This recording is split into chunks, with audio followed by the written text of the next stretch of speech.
Assalamualaikum adik-adik semua. Welcome to IPS Class with Ibu Putri.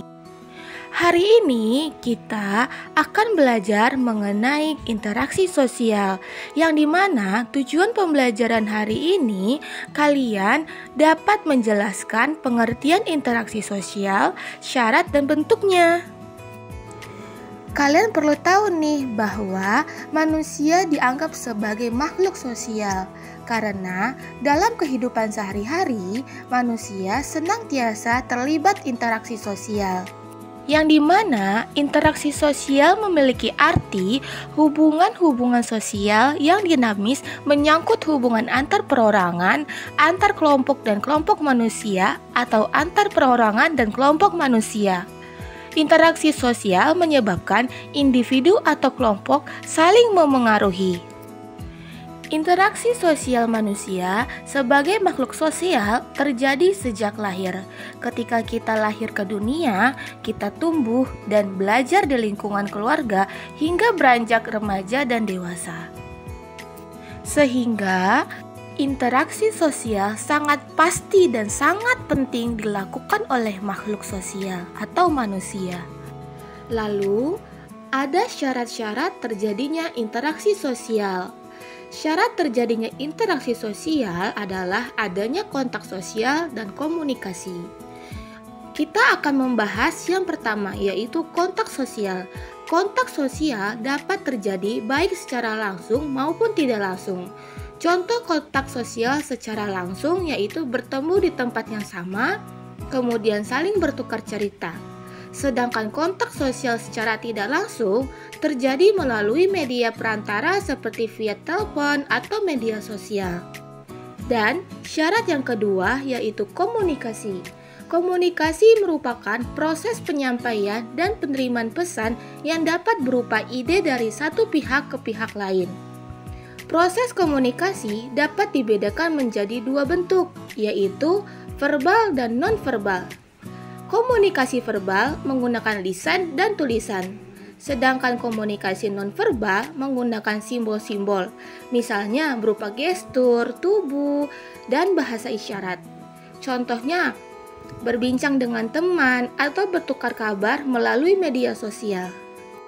Sehingga arti penting dari komunikasi yaitu seseorang memberikan tafsiran atau pesan terhadap perilaku, informasi, atau berita kepada orang lain.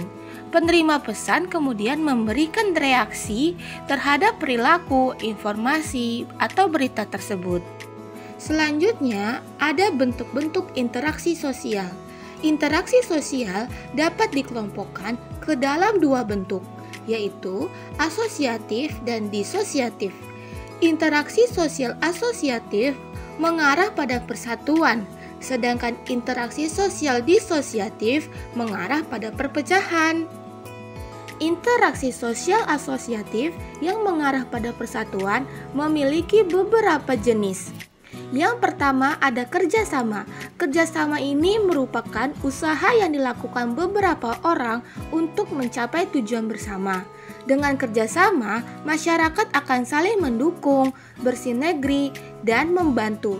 Kerjasama ini dapat menghasilkan kerukunan. Contohnya kerjasama pada gotong royong yang dilakukan oleh masyarakat. Yang kedua, ada akomodasi. Akomodasi sendiri merupakan upaya untuk meredakan atau menyelesaikan pertentangan yang terjadi. Tujuannya adalah mencapai keseimbangan dan mencegah membesarnya suatu pertentangan.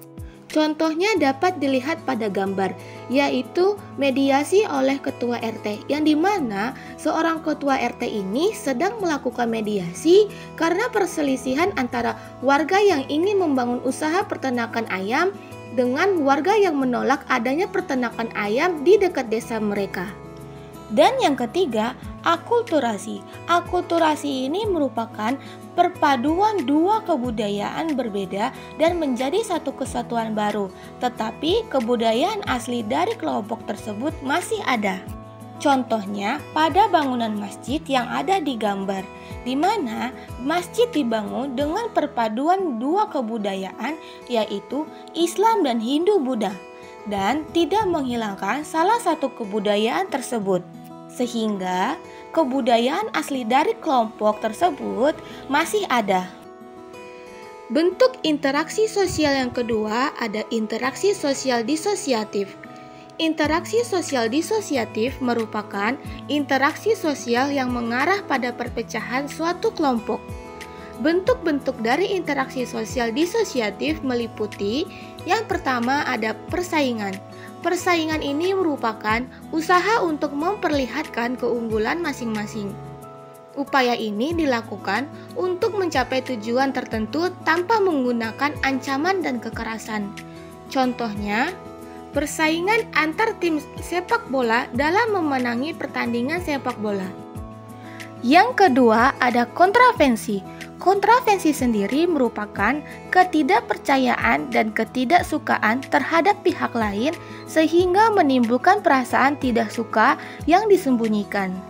Contohnya pada ketika seorang pegawai yang memiliki kinerja buruk sehingga timbulnya ketidakpercayaan dan ketidaksukaan terhadap pihak lain yaitu para pegawai lainnya dan menimbulkan perasaan tidak suka yang disembunyikan.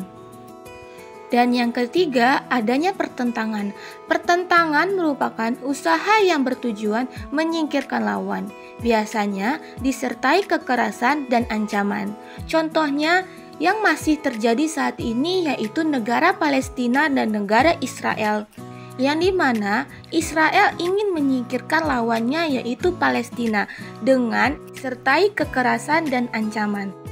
Sekian pembelajaran hari ini yang dimana kita telah membahas mengenai pengertian interaksi sosial, syarat terjadinya interaksi sosial, dan bentuk dari interaksi sosial. Untuk mendukung channel ini, maka jangan lupa like, komen, subscribe, dan share. Sampai jumpa lagi!